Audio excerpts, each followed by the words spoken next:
Una po ay magandang umaga po sa mga nanonood ng programang ito.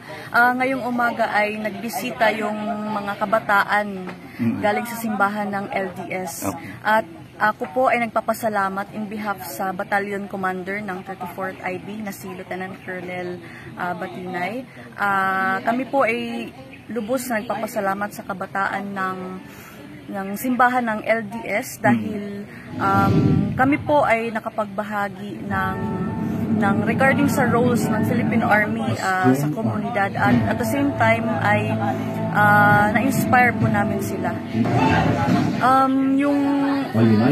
Yung nilecture namin sa mga kabataan ay kung paano maiwasan na maging bahagi ng mga violent extremists sa mga illegal activists na para maiwasan nila na mapasali sa mga grupo na nagpapalaganap ng maling ideolohiya. Okay, natin ngayon.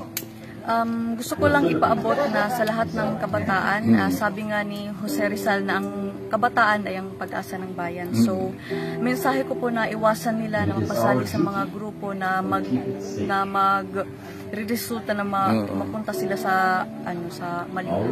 Okay. Maraming salamat, ma'am.